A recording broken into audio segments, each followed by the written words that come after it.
இந்த இதை வந்து அப்படியே நல்லா வறுத்துக்கிட்டே இருங்க. கொஞ்ச நேரம் வறுத்தீங்கன்னா போதும், எல்லாமே வந்து சிவந்த நிறத்துக்கு வந்துடும். இந்த மிளகாய் வத்தல் அப்புறம் எல்லாமே வந்து பாத்தீங்கன்னா முறுமுறுப்பான ஒரு தன்மைக்கு வந்துடும். இதை வந்து நம்ம மிக்சியில போட்டு திரிக்கிறதுக்கு ரெடி ஆகிடும். இப்போ வந்து பாத்தீங்கன்னா எல்லாம் பாருங்க சிவப்பாயிடுச்சு. அதே மாதிரி நல்ல வறுத்தாச்சு, நல்லா வறுபட்டிருக்கு.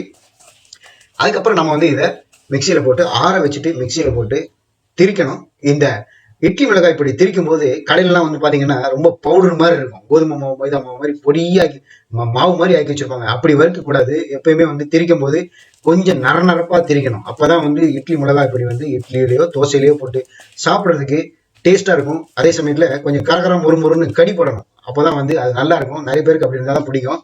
மாவா திரிச்சிடாதீங்க. இப்போ மிக்சி ஜார்ல நான் போட்டிருக்கேன். இதை திரிக்கிறதுக்கு கொஞ்சமா பெருங்காயத்தூள் ஆட் பண்ணிக்கிறேன். அடுத்தது வந்து ரொம்ப முக்கியமானது இதுக்கு சால்ட்டு, 1.5 டேபிள் ஸ்பூன் அளவுக்கு சால்ட் சேர்த்துக்கிறேன். கார்னட்டா கூட நம்ம வந்து அப்புறமா ஆட் பண்ணிக்கலாம். பவுடர் சால்ட் ஆட் பண்ணிட்டு இப்போ மிக்சியில போட்டு நான் வந்து இதை திரிக்க போறேன். ரொம்ப பவுடரா திரிக்க கூடாது, லேசா நரன்னு இருக்கணும். அப்படி இருந்ததுனால இந்த இட்லி மிளகாய் பொடி வந்து நல்லா இருக்கும் சாப்பிட்றதுக்கு. இப்போ பாருங்க இது எப்படி இருக்குங்கிறது நீங்க பாத்தீங்கன்னாலே உங்களுக்கு தெரியும் இது எப்படி திரிக்கணும் அப்படிங்கிறது தெரியும். அந்த கடலைப்பருப்பு உளுத்தம்பருப்பு இதெல்லாம் வந்து பாத்தீங்கன்னா லேசா தெரியணும், ரொம்ப மாவா இருக்கக்கூடாது. இப்போ வந்து பாத்தீங்கன்னா அது அப்படி இருக்கு.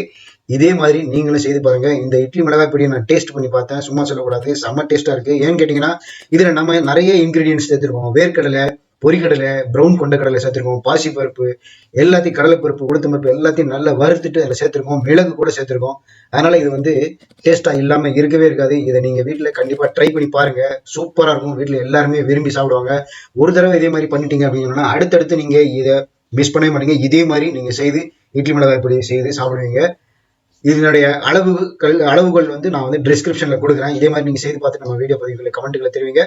மறக்காம நம்ம பிஎஸ்என் கிச்சனுக்கு சேனலுக்கு சப்ஸ்கிரைப் பண்ணுங்க. வீடியோ பிடிச்சிருந்தா லைக் பண்ணுங்க. எல்லாருக்குமே ஷேர் பண்ணுங்க. இது பிஎஸ்என் கிச்சன். மீண்டும் நன்றி.